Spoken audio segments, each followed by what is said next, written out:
Este episodio de Axila con Aroma es presentado por Grizzly Independiente. Bienvenidos.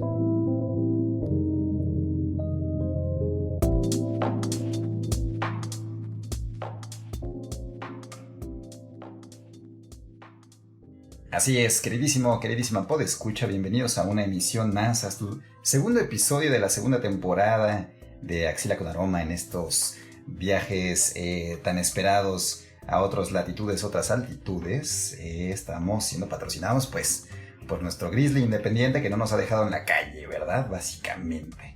Yo soy César Zapata y les quiero dar la bienvenida a un invitadaxo que teníamos que repetir. Era justo y necesario repetir aquí a mi queridísimo, porque la primera vez pues se lo prometimos y lo obligamos, ¿verdad? No le dimos oportunidad de que dijera que no.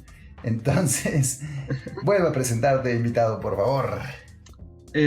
Bueno, antes que nada, muchísimas gracias, César, por la invitación nuevamente. Para mí es un honor. La pasé muy bien la primera vez y sin duda iba a volver, ¿no? Para seguir hablando un poco y seguir hablando sobre los aromas de nuestro axila. Eso es todo. Como sabes, soy psicólogo clínico y me gusta leer, en resumen. En resumen, eso sería todo. Si tuvieras una tarjeta de presentación, eso diría: consulta mi precio y mis servicios. Bueno, creo que no. Creo que tendría que tener alguna frase, quizás, quién sabe, de algún libro que haya leído. Y por supuesto, decir en qué me especializo, en qué me gusta trabajar, el número y pues para las órdenes. Eso es todo. Me parece muy directo y al punto. Oye, Santi, recuérdanos de dónde eres, compadre. Yo soy de Ecuador, vivo en Quito, la capital. Vivo de hecho en uno de los valles de Quito. Es un clima súper chévere, súper soleado. Y pues eso, a los que nos escuchan, si es que algún día vienen, les va a encantar este país, que es pequeño, pero tiene de todo. Excelente. Oye, Santi, ¿y en tu ciudad hay algún lugar donde sepas o sientes o conozcas que se lee mucho? Por ejemplo, alguna zona de la ciudad en la que haya muchas cafeterías o librerías. Bueno, creo que sí. Empezando por los sitios un poco más obvios, creo que en las universidades es un buen espacio donde se crean lectores. Especialmente yo tuve la fortuna de estar al lado de facultades que tenían el arte impregnado en ellas. Psicología estaba al lado de artes plásticas y también de la FACSO, de la Facultad de Comunicación Social. Entonces, son facultades que siempre están atraídas por el arte y también estaban llenas de estudiantes que gustaban de leer. Entonces era un poco común que a veces por A o B circunstancia hacías una nueva amistad y ellos te hablaban de otros libros y tú también. Entonces creo que ese es el primer sitio donde empiezan a forjarse buenos lectores, buenas amistades, se empieza a hablar de libros y se empieza a cruzar información, ¿no? De ahí también creo que hay cafeterías, hay bastantes librerías de segunda mano, han crecido sobre todo en el centro de Quito, en el centro histórico. Hay algunos sitios específicos donde a veces se recita poesía. Recién acudí a un sitio que se llamaba Apocuna, que era los viernes de ajedrez. Entonces era una especie de café, tienda artesanal, donde se compartían diferentes actividades. Los viernes eran, como te digo, de ajedrez, pero tenían el jueves de filosofía y el sábado de literatura o de poesía, algo por el estilo. Nunca pude asistir un sábado, pero bueno, así iban separando cada día, ¿no? Entonces llevo un buen recuerdo de ese lugar y hasta ahora sigo asistiendo para los viernes de ajedrez. Perfecto. ¿Y se vale combinar? en esos viernes de ajedrez se vale que alguien, no lo sé, suba al estrado a declamar un poquito de poesía, algo por el estilo, o es estrictamente ajedrez y no vale de otra? Me parece que puede que sí sea válida, ¿no? Pero hasta el momento no se ha dado. Como la gente ya sabe que, digamos, el viernes desde ajedrez va específicamente a ello, y ahí se comparten quizás libros, pero solo de técnica y teoría del ajedrez, nada nada de literatura. Sí, no sé si es que se habrá dado algún caso, pero mientras yo he asistido, nunca ha dado eso. Creo que tienen bien separados los días, ¿no? Perfecto. Oye, ¿y de otro juego de mesa que te interese? ¿Tienes algún otro juego de mesa interesante? La verdad es que no, de niño jugaba Monopolio, pero, pero a partir de la pandemia me interesó creé un grupo en WhatsApp de ajedrez. Entonces empezamos siendo 8 o 9 jugadores y ahora somos más de 50. Dentro de ellos, un amigo fue el que me invitó a bastantes personas, y esta persona es la que tenía este local de Apocuna donde se compartían diferentes tipos de días con diferentes actividades, ¿no? Entonces, ellos fueron los que plantearon hacer el día de ajedrez a partir del grupo, y ahí empezó a ir bastante gente. Entonces, todo fue como que complementándose, y cuando conoces gente que se apasiona por alguna actividad similar a las tuyas, pues se hacen nuevas amistades y esas cosas. Entonces, eso fue lo chévere de la Pocuna. Claro, yo no soy muy buen jugador de ajedrez, pero me divierto, y lo bueno es que sé que estoy estimulando mi mente de manera positiva, y eso es lo importante, ¿no? Perfecto. Oye, Santi, y ahora que mencionas una palabra que me encanta, que les apasiona lo mismo, a ti que te apasiona la lectura, dime, pues, ¿qué libro nos traes o qué autor, eh? Bueno, traje para hoy un libro que leí hace poco. Es un autor nuevo para mí, lo había escuchado varias veces, y por eso fue cuando me topé en una tienda online en Facebook. Lo vi y escribí para ponerme de acuerdo con el dueño de esta librería, y me lo entregó. Es Haruki Murakami. El libro es Tokyo Blues. Me parece que es un autor bastante conocido. Lamentablemente yo no lo había leído antes, pero me dejó una muy buena impresión, y estoy sin duda, ahora que encuentre otros títulos de este autor, voy a pensar seriamente en también adquirirlos, porque me llevé una muy buena impresión de este libro. ¿Y qué fue lo que, o sea, qué te ha llamado la atención? Es decir, Murakami me hace pensar que no es un autor latino, creería yo, ¿no? Exactamente. No sé si su lenguaje original sea hispanohablante, pero ¿qué es lo que me gustaría que platiquemos? A ver, ¿cuáles son las diferencias que puedes observar tú en, digamos que, en las actividades que realizan los personajes de este libro, en la forma en la que se expresa? A ver, vamos a empezar a desmenuzarlo un poquito, ¿ah? Sí, claro. Bueno, la verdad yo no soy muy conocedor de la literatura asiática. De hecho, este autor es japonés. Entonces, por ahí va. Es la primera vez que toco a este autor, este tipo de literatura. Me parece que es similar con un autor que a mí me gusta muchísimo. Por eso te había comentado que podíamos hablar de él, o también de Roberto Bolaño. Porque tiene una forma, no sé, un poco surrealista de expresar todas sus historias, ¿no? Además de que después de leer el libro me daba cuenta que varias de estas anécdotas tienen cierta relación con la vida del personaje, ¿no? Obviamente también impregna su creatividad y su imaginación, que no tiene que ver con la realidad. Espero que no, porque es un libro bastante triste, podría decirlo. Pero, bueno, tiene esta forma de escribir que te engancha. Es un libro, me parece, de unas 350 hojas en la editorial Tusquets, pero que se lee sumamente rápido.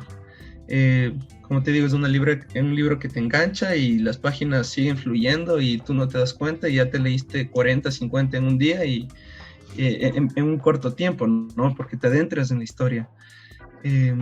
te da curiosidad de saber qué es lo que sigue pasando en cada capítulo. Entonces, como todo está dividido.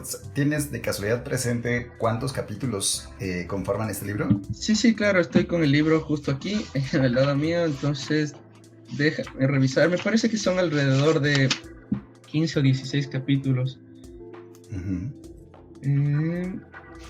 No, me equivoco, son 11 capítulos. Perfecto. 11 capítulos, sí. Oye, y recordando la regla principal de este podcast, que es no hacer spoilers, ¿podrías decirnos en dónde tiene lugar esta trama? ¿Consideras que hay algún personaje con el que te hayas sentido identificado? O al empezar, es decir, ¿cómo empieza? ¿Cómo nos construirías tú un pequeño adelanto de este libro? Ya, muy bien. La historia es relatada en primera persona. Son los recuerdos de la persona que relata la historia. Entonces, el personaje principal se llama Watanabe y empieza la historia justamente recordando su vida universitaria. Más o menos, si es que podemos definirle un espacio temporal del personaje, él tiene aproximadamente 40 años, pero toda la historia está enmarcada durante su transición y durante su época académica en la universidad. Entonces eso es sumamente interesante. Otro dato que me encantó es que la historia está relatada, bueno, se llama Tokyo Blues porque a medida que va transcurriendo la historia, va relatando muchas canciones que él va escuchando a través de sus tertulias, a través de sus charlas. Entonces era un poco curioso porque mientras él estaba en una especie de hospital psiquiátrico, ¿no? Mientras él estaba en esta situación, él conoce a otra persona que le gusta mucho la guitarra, entonces comenta lo que van hablando mientras esta persona va tocando este instrumento musical que es la guitarra y estas canciones. Entonces, por lo general, yo leo en silencio, es la forma en la que yo más puedo adentrarme en una historia, en una novela, en un cuento, pero me encantó la idea de hacer este experimento, de escuchar la música que él estaba escuchando mientras contaba las historias, y a mí en esta ocasión me hizo adentrar más, ¿no? Como que creó un clímax más intenso en mi mente y pude apasionarme más o sentir una intensidad más fuerte al momento de leer este libro. De hecho, es curioso porque me arrepentía ya cuando estaba en la mitad del libro. Dije, debía haber escrito todas las canciones para escucharlas. Para hacer un playlist ahora. Exactamente. Que tenemos aplicaciones. Exactamente. Para ello, ¿no? Pero sí. después, fíjate que dije, a ver, es un autor súper conocido, al parecer. Ajá. Entonces puse en YouTube y ahí estaba una playlist, estaban las playlists. Entonces pueden poner simplemente Tokyo Blues, Haruki Murakami, playlist o soundtrack, y ahí aparecen las canciones. Súper chévere. Oye, Santi, una pregunta difícil. Si recomendarías, por ejemplo, que primero escuchen el playlist antes de leer el libro, o crees que vaya de la mano o después? ¿Tú tú lo viviste? Primero leíste el libro y luego escuchaste las canciones en un playlist, ¿cierto? Bueno, yo a partir de, no sé, el primer tercio del libro empecé a escucharlas mientras leía. Eso es como lo que te comento para poder, no sé, adentrarme más en el ambiente del libro, y me encantó, me fascinó haber hecho eso por primera vez. Ahora bien... Entonces, ¿recomendarías lo mismo? Que sea simultáneo, que vaya escuchando las cancioncillas cada que se menciona. Bueno, cada subjetividad de cada persona es diferente. Les puedo contar que a mí me salió fenomenal. Es la primera vez que sucede eso. O bueno, creo que la segunda. Alguna vez que leí un libro de Hermann Hesse, él hablaba de Bach. Yo no soy oyente de música clásica para nada, pero cuando escuchaba también creo que leí esta novela de Lobo Estepario, y también me agradó esa sensación, pero fue hace muchos años, ¿no? Entonces... les puedo recomendar que experimenten, porque quizás sea algo que les agrade. Ahora bien, si es que les da curiosidad y les gusta el blues, que es justamente por eso es que se llama Tokyo Blues, pueden escucharlo, puede que se sientan identificados, puede que incremente su curiosidad por este libro y puede que eso les resulte, ¿no? Ahora estoy seguro que después de leerlo van a tener un poco de curiosidad también de escuchar nuevamente las canciones, porque si les gustó el libro van a querer rememorar también a través de la música los recuerdos que les pueda haber dejado este libro, ¿no? Porque también es un poco triste, así que creo que esas canciones también van a causar estas sensaciones de incomodidad, de ese tipo de situaciones que les va a dejar un recuerdo de añoranza y pensamientos, creo que interesantes, ¿no? Perfecto. Pues ya lo sabe, puede escuchar. Si usted quiere aprovechar estos comerciales para empezar a buscar el playlist de Murakami, de Tokyo Blues, pues le damos ahí unos minutos o unos segundos, pero no sin antes echarnos la preguntita del corte. Claro que sí, ¿no? Santi, mencionabas algo acerca de un psiquiátrico, sí, ¿cierto? Entonces, la pregunta de este comercial será: ¿qué personaje ficticio de cualquier libro, de cualquier película, de cualquier historia, tú consideras que debería estar en un psiquiátrico? ¿Sale? Personaje ficticio que debería estar encerrado en un psiquiátrico. Nos vamos a pausa y regresamos.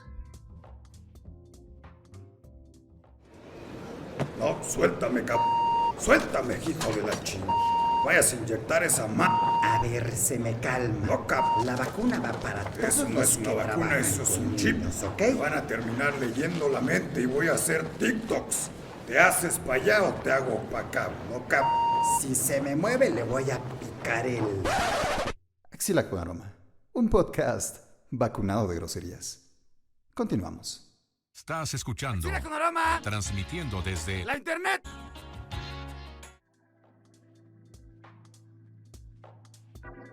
Así es, queridísima podescucha, estamos de vuelta en esta su segunda emisión de Axila con Aroma. César Zapata les da la bienvenida de vuelta y pues espero que de todos los productos que anunciamos en nuestros comerciales ya haya adquirido al menos pues todos, ¿no? Porque pues para eso nos pagan nuestros patrocinadores. Santi, nos fuimos con una pregunta, como siempre, fuera de lugar, porque pues a eso nos dedicamos, acerca de personajes ficticios que consideras que deberían estar en un psiquiátrico. ¿Qué personaje ficticio se te viene a la mente, compadre? Bueno, estaba pensando en uno en específico, sin embargo, pensándolo un poquito mejor, creo que son varios, ¿no? Varios personajes son los que deberían estar, y no como un síntoma negativo de ir al psiquiátrico, muchas veces puede ser necesario, ¿no? Pero sí. Me llamó la atención porque recordé un libro, un cuento de Chekhov. Es un cuentista ruso, considerado por muchos el mejor cuentista ruso. Se llama El pabellón número 6, o también es conocido como la sala número 6, depende de la traducción, ¿no? Del traductor. En él se desarrolla todo el cuento a través en un centro psiquiátrico. Me parece que el personaje principal se llamaba Nikita.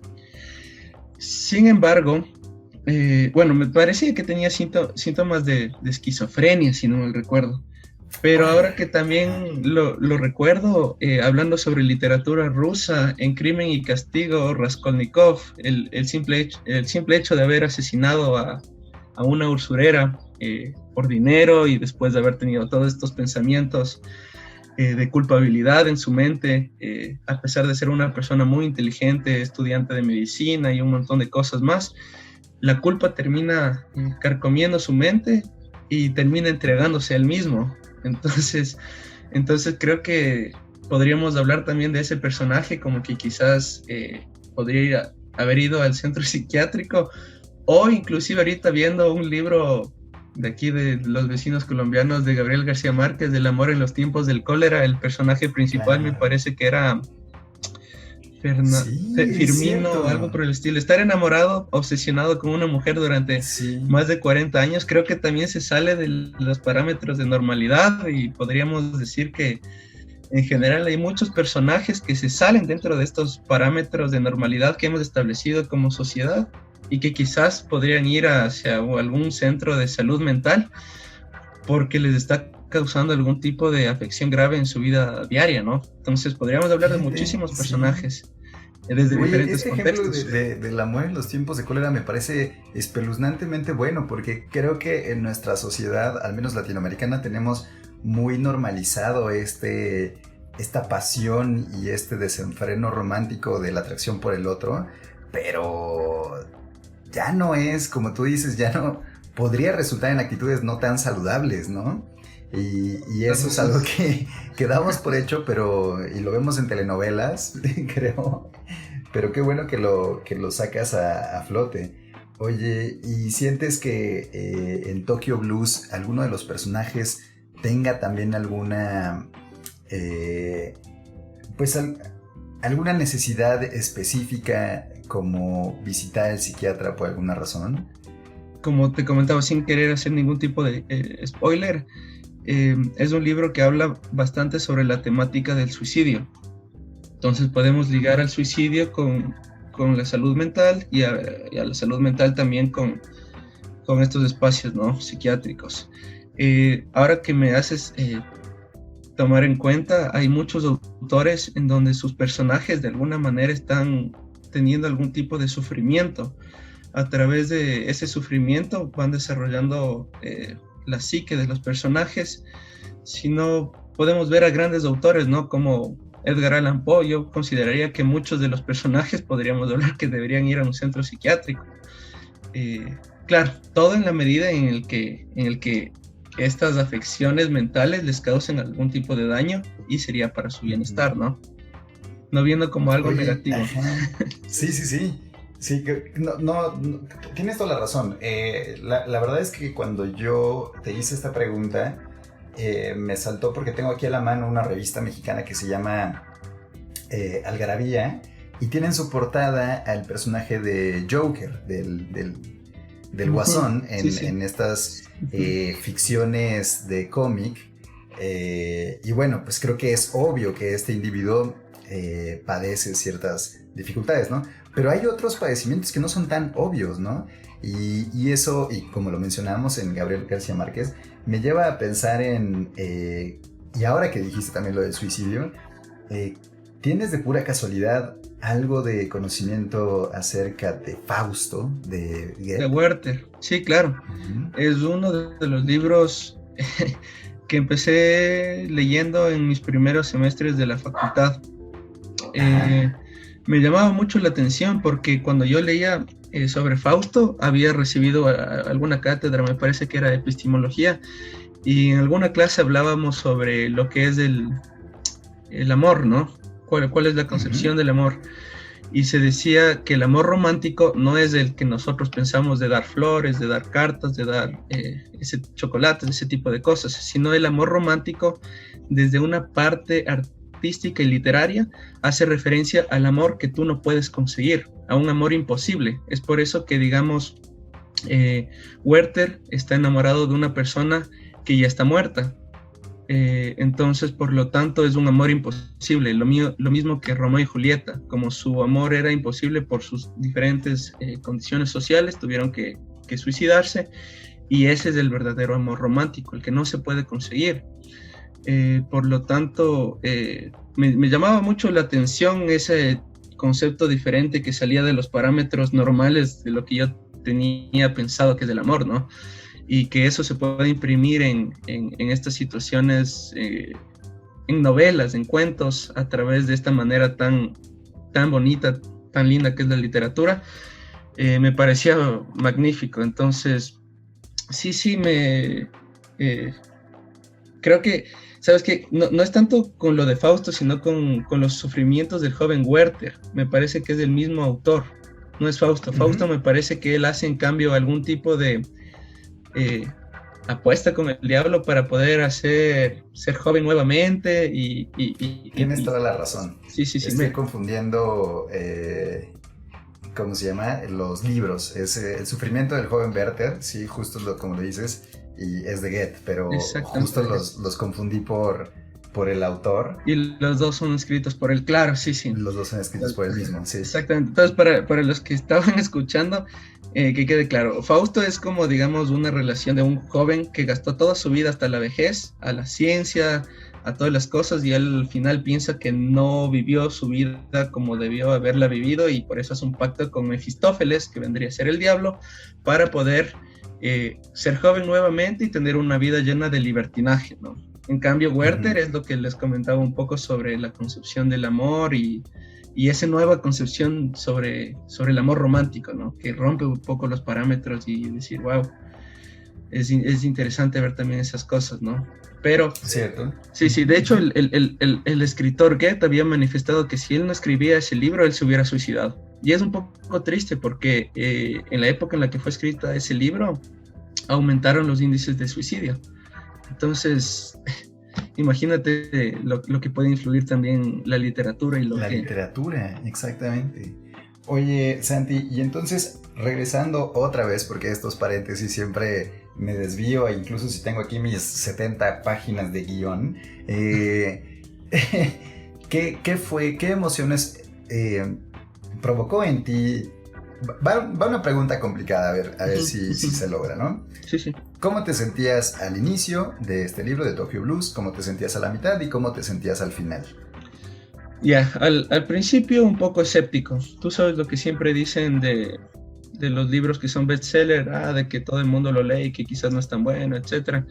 Pero bueno, a veces toca separarse de las opiniones del resto y bueno, pero bueno, empecé un poco escéptico.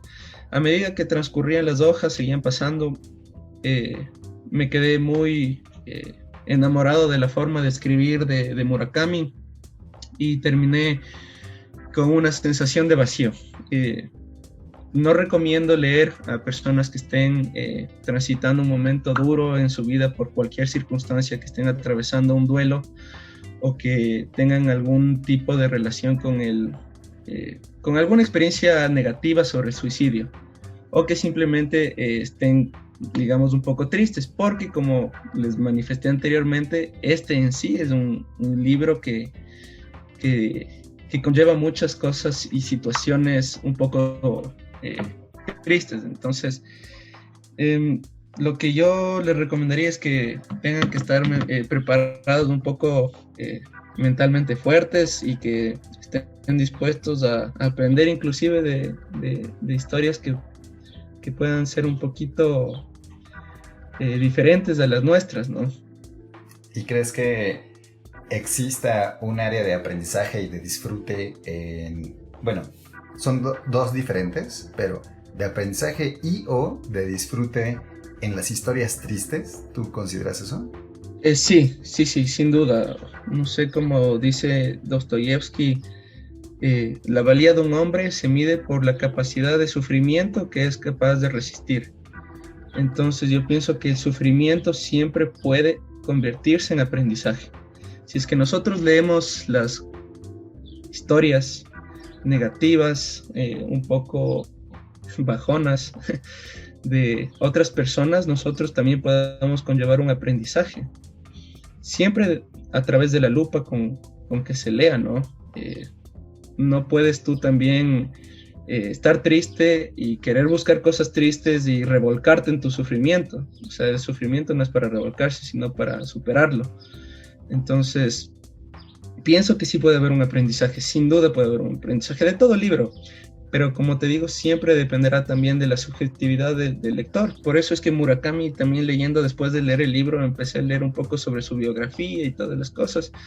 Entiendo que tiene gente que lo idolatra y gente que lo critica, pero hasta el tuétano, entonces, Claro. Entonces dependerá de cada uno.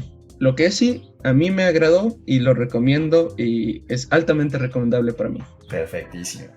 Santi, la última pregunta. Hablas de que este libro está escrito en primera persona.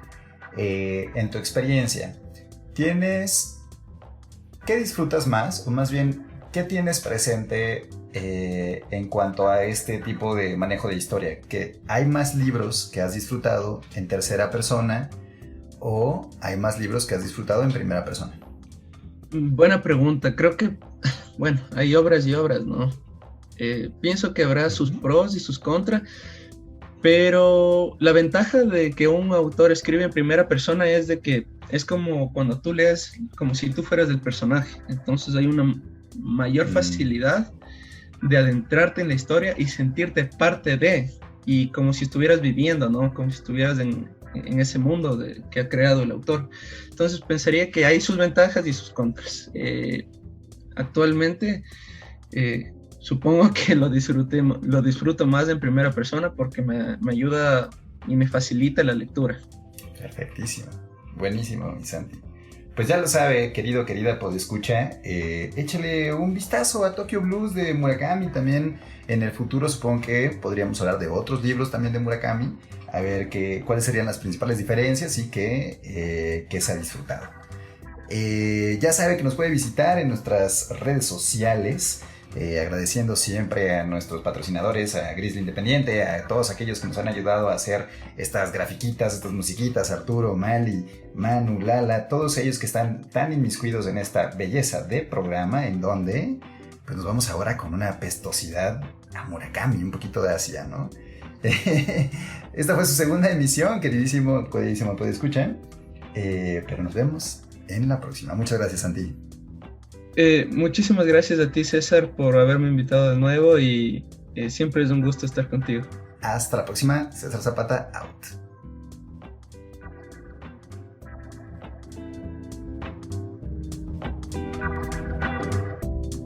Este episodio de Axila con Aroma fue presentado por Grizzly Independiente.